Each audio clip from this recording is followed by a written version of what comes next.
Promotional consideration paid for by the following.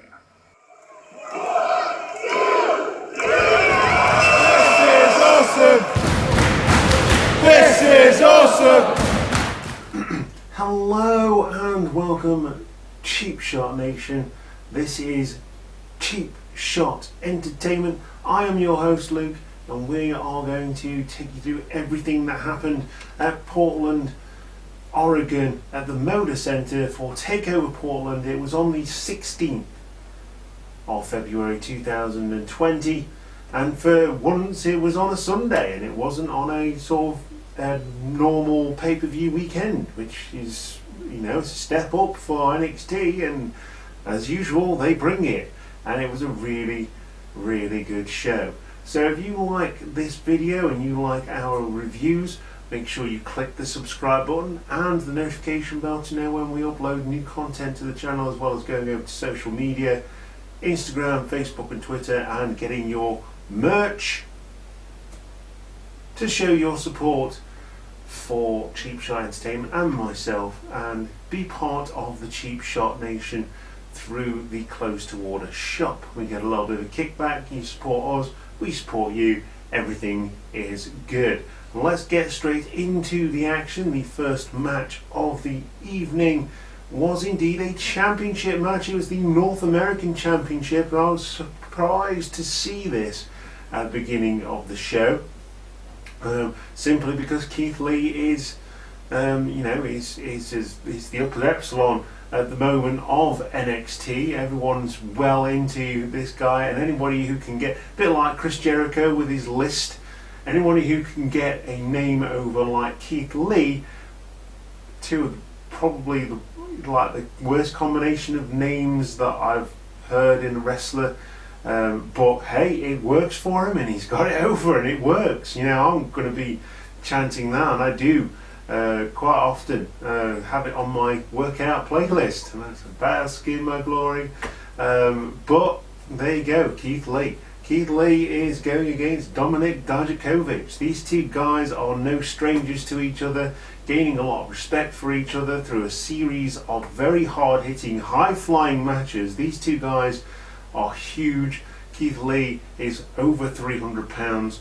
Dominik Dijakovic is over 6 foot and 270. And these two guys fly around like cruiserweights, and it's absolutely awe-inspiring. They jump around, and it's just, anytime these two are in the ring together, it is absolute gold.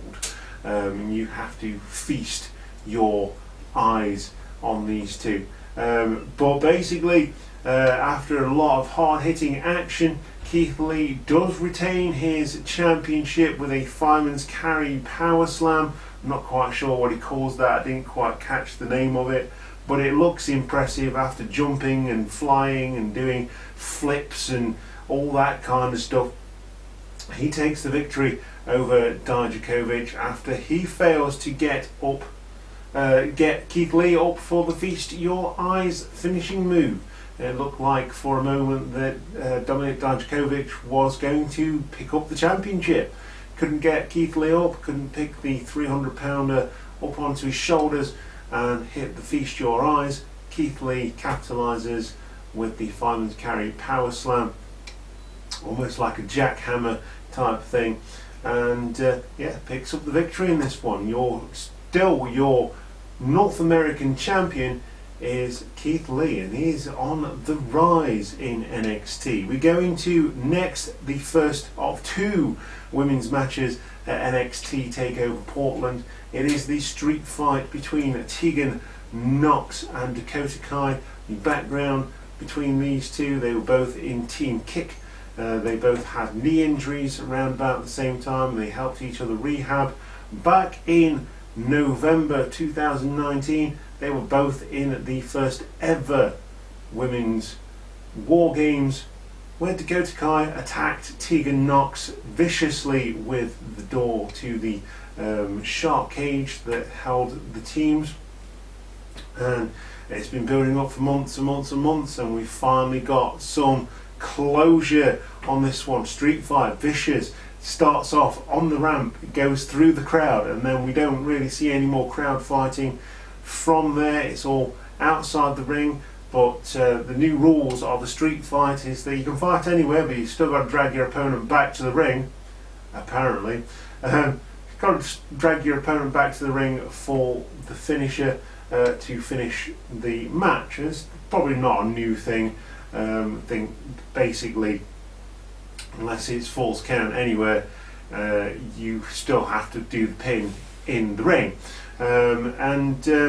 Yeah, it was I really enjoyed the match. Bit of a screwy finish though, although we did get to see Raquel Gonzalez make her debut in NXT, and yeah, she looks like some kind of wicked heel domination sort of female thing. That didn't come out right. She looks like she's going to dominate the female division since the progression of the former women's champion Shayna Baszler. So yeah, seems like we've got someone else who can dominate that division along with Rhea Ripley. Now Shayna Baszler is on Raw and chewing on Becky Lynch. But yeah, Tegan Nox sets up Dakota Kai on the table, goes for the finish. Raquel Gonzalez comes down, takes out Tegan Nox and puts her through a table. Doesn't break, incidentally, not enough body weight there to put Tegan Nox through the table, and all credit to her, and with all the injuries she's had recently, taking that spot, absolutely spot on. Tegan, brilliant, representing the British Isles.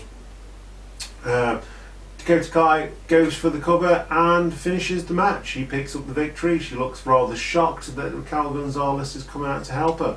I'm sure all will be revealed on this week's NXT taping.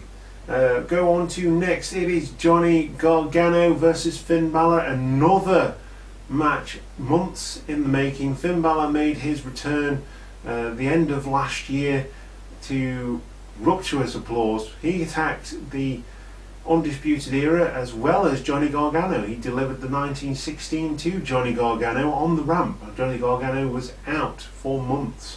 He has come back for revenge, and he wants to get that measure of revenge in this match. Unfortunately, he does not. This match, I called it. It was the best match of the night. Definitely the sleeper hit, as I would call it. Brilliant match between these two, as you would expect. Former and first ever Universal Champion Finn Balor and the longest reigning NXT Champion Finn Balor versus a former NXT Champion, NXT Tag Champion, NXT North American Champion. The whole lot he's won. Johnny Gargano. I can't even remember what they call it now. But he's won the whole lot. He's done it all. But there's a couple of spots in this match that I need to make reference to. A drop kick from the announce table to a coup de grace and a 1916 for the win for Finn Balor. So Finn Balor is on one table, Johnny Gargano is on the other table. He runs across, drop kicks Johnny Gargano off the table into the barricade like he would do in the corner. So yeah, Johnny Gargano gets drop kicked off the table by Finn Balor, and this leads to the coup de grace, the 1916, and the finish for Finn Balor. He gets the victory, a victory which he has fought for since coming to NXT. There's been the heart of NXT, Johnny Gargano carrying the flag for NXT. When Finn Balor got moved to the main roster, he is now back in NXT, and they had this little feud because, you know, Johnny Gargano is Mr. NXT. However, after the match, Finn Balor showed no remorse for what he'd done. Johnny Gargano obviously quite upset for losing this one after guaranteeing the victory and taking out Finn Balor for the foreseeable future, and he did not get the job done. So what is going to happen between these two, I don't know, but something does happen later on. If you've not seen the show already. We go on to the second women's match of the evening now. It's NXT Women's Championship time. It is Rhea Ripley versus Bianca Belair. Love both these girls. They've got something that we've not seen for a long time in women's wrestling. It kind of remind me of the Four Horsewomen, the original Four Horsewomen. I think they've gone on to bigger and better things. All four of them have held the championship. Obviously Charlotte Flair's now making appearances in NXT sporadically, but Bayley's been wasted in a heel turn, and which is a damn shame, because I think that was like the biggest thing that could have happened to her at the time. But there you go, Four Horsewomen. Are we ever going to get that match? Fatal 4-way? Who knows? Rhea Ripley is your current NXT Women's Champion. She defeated Shayna Baszler quite convincingly in her match, to rapturous applause and celebrations in the ring with the fans, which kind of spoiled her character a little bit. But yeah, she's a fan favourite now. Who knew? And she's surpassed Toni Storm, in fact, to that NXT Championship, even though Toni Storm won the Mae Young Classic. Yeah, this Bianca Belair. I like Bianca Belair. She's got something. She can talk on the microphone. She's strong. She's powerful, and she's good in the ring. And she's got a gimmick that really works for her. The EST of NXT in Bianca Belair. So these two just don't like each other. They showed during the match. They were beating the tar out of each other all the way through. Bianca Belair was definitely giving as good as she got throughout this match. However, it took a massive effort from Rhea Ripley to put Bianca Belair away eventually, trying to hit the riptide, it being reversed. They did eventually climb to the top rope. Bianca Belair looked like she was going for a big top rope move. It was countered into a top rope riptide by Rhea Ripley, and she would pick up the victory over Bianca Belair, once again retaining the championship. Don't know when they're going to pull the trigger on Bianca Belair being the champion. Obviously she's been leapfrogged by Rhea Ripley in a sense, where Rhea Ripley has come from absolutely nowhere really to pick up that title. And I feel for Bianca Belair, but I think her time will come in the future. Just don't think she's going to beat Rhea Ripley, but I don't know who's going to beat Rhea Ripley. But after the match, after a brutal match between Bianca Belair and Rhea Ripley, Charlotte attacks and accepts Rhea Ripley's championship challenge at WrestleMania. So we have a confirmed match. The NXT Women's Championship will be on the line at WrestleMania. It is going to be Rhea Ripley defending her championship against the Queen. Woo! Charlotte at WrestleMania on the 4th of April 2020. So we go on to the tag team match next. It is the Tag Team Championships up for grabs. It's the Undisputed Era. Bobby Fish and Kyle O'Reilly. How many fish could Bobby Fish fry if Bobby Fish could fry fish? Is the question on everybody's lips. The Broserweights, Matt Riddle and Pete Dunne, arrive on their golf cart. Found it quite funny because Matt Riddle's driving, and obviously they're on the left hand side driving. So you've got the bro bit above Pete Dunne and the Zoeites over Matt Riddle. Don't think they really thought that through. Maybe it's just me being very picky, but you know, as a photographer and a videographer, I find these little mishaps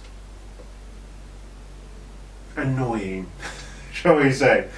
Anyway, really good match. I really liked this match. It was fantastic. You got four guys in there that can carry anybody, and when you get the four guys together who can carry anybody, they carry each other very, very well all the way through the match.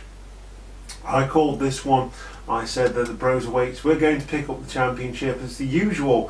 When someone wins the Dusty Rhodes Tag Team Classic, which the Broserweights did, they usually get a decent push after that and pick up the championships, and that is the trend has continued here. The Broserweights pick up the victory with a double strike move knee and a shining wizard, basically to, I think it was Kyle O'Reilly. Don't quote me on that. But yeah, they pick up the victory with their finishing move. It looks absolutely brutal. Knee to the face and a shining wizard to the back of the head. If they hit those kicks, you're probably not going to be getting up from that. But yeah, it looks effective and it is really good.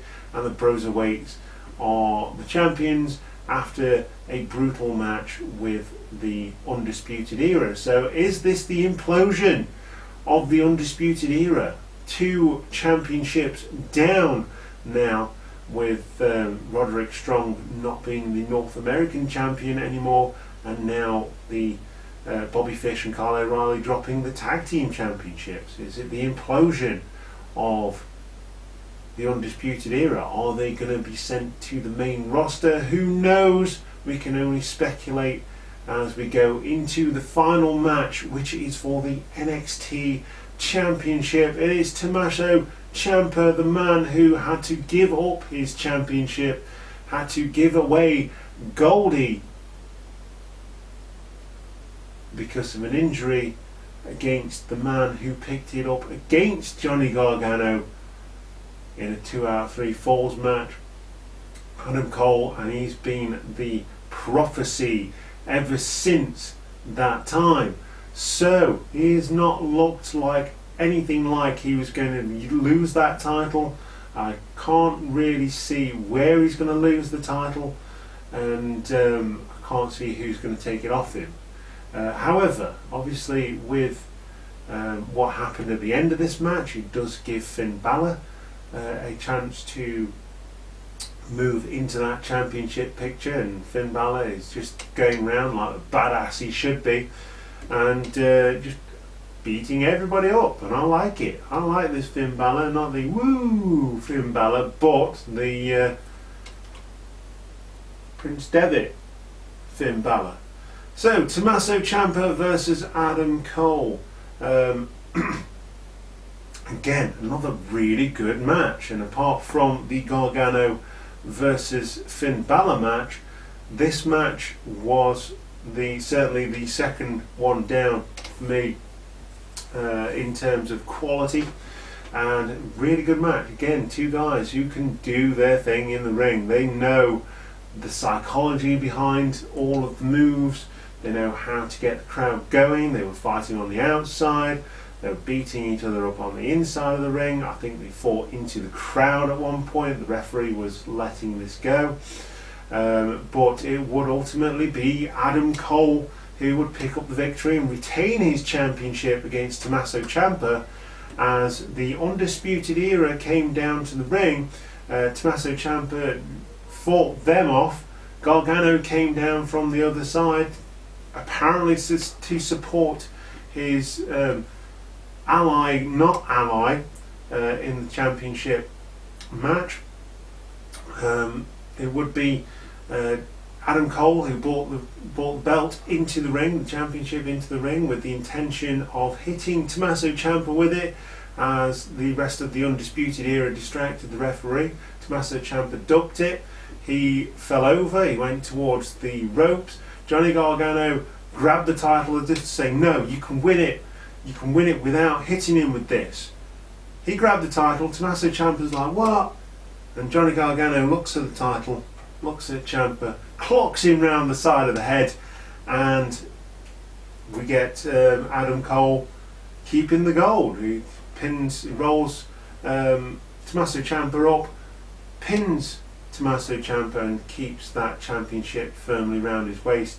What does this mean for Tommaso Ciampa and Johnny Gargano? Another double cross. How many times are you going to go with this storyline, and when is it ever going to end? But I'm interested now, because that is a double cross on each side. Even after they reformed DIY and gone for the Dusty Cup, which they didn't win. But yeah, I'm interested in this. Not invested in it like I was when Tommaso Ciampa turned on Johnny Gargano. However, it's an interesting direction where they're going to go with this and how are they going to finish it.